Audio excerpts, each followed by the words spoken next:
All right, let's talk about something that makes most of our palms sweat: public speaking.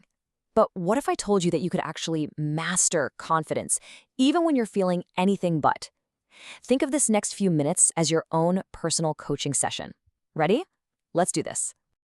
Okay, so I want you to imagine you're about to go on a trip. The moment you step on stage, you're not just a speaker. Nope, you are the captain of that ship, and your audience is the passengers. And how you show up in that very first moment, well, it determines everything. It tells them whether they're in for a safe, exciting ride, or if they should start looking for the lifeboats. Okay, so just listen to the difference here. First up, our nervous captain. Hi, my name is Montana. So I'll be your captain? Oh boy, let's just have a great trip. Sorry. Yikes, right? You can just feel the anxiety. Now, what about the confident captain? Hi, my name is Montana von Fliss. I'll be your captain for this journey. Let's have a great trip. See? The difference is night and day. One makes you want to get off the boat, and the other lets you settle in and trust the person in charge.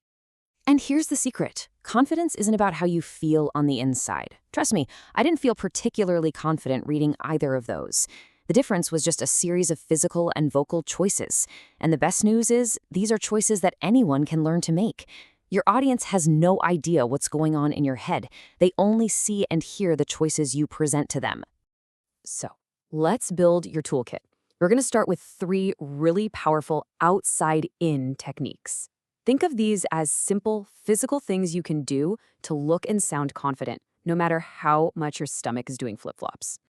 First things first, let's talk about energy. Technique number 1 is all about your volume and using it to take up space. You've got to turn up the energy and just speak up a little. Now, you don't have to shout or be some over-the-top motivational speaker. Just think of it like this. On a scale of 1 to 10, most of us, when we're nervous, we're talking at like a 2 or a 3. All you have to do is aim for a 5. That little bump in volume immediately sounds more prepared, more positive, and way more confident. Okay, technique number 2. This one is super interesting because it's actually about what you don't say. When we get nervous, we tend to rush. We talk way too fast and we fill every possible silence with ums and uhs and likes, right? Well, the confident choice is to do the opposite. Pause, like a boss. Use silence as a tool. Take a little beat right before you make a big point. Pause when you're moving from one idea to the next. It doesn't make you sound slow, it makes you sound deliberate and in control. Let's get to our third physical technique, and this one is all about your body language. It is time for the superhero stance. Seriously, right now, wherever you are, just imagine you're a superhero. How would you stand? Your shoulders would probably pull back a little, your chest would open up, you'd lift your chin. That posture, along with making good eye contact, just screams confidence. You're literally making the physical shape of a confident person. And this quote just nails it. Think about it. When you welcome someone into your home, you don't stand there with your arms crossed looking at your feet, do you? No way. You open the door with a smile, with open body language. You make the shape of a good host. You have to do the same thing for your audience. Make them feel welcome. So knowing these techniques is one thing, but actually being able to pull them off when the pressure is on, that's another story. And that's where rehearsal comes in. It's the bridge that gets you from knowing what to do to actually doing it. I mean, think about it like this. If you were a musician and you had a huge concert on Friday, you wouldn't just read the sheet music to yourself all week, right? Of course not. You'd be at the piano, playing it out loud, and yet so many of us just read our slides silently and then perform for the very first time live. Public speaking is a performance. You have to practice it out loud. So, technique number 4 is all about how to make that practice time really, really count. You need to practice with purpose. First, actually schedule it. Put it in your calendar. Then, as you practice, start layering in these new tools one at a time. And, this is non-negotiable, you have to practice standing up and saying the words out loud, clicking through your slides if you have them. You've got to mimic the real thing.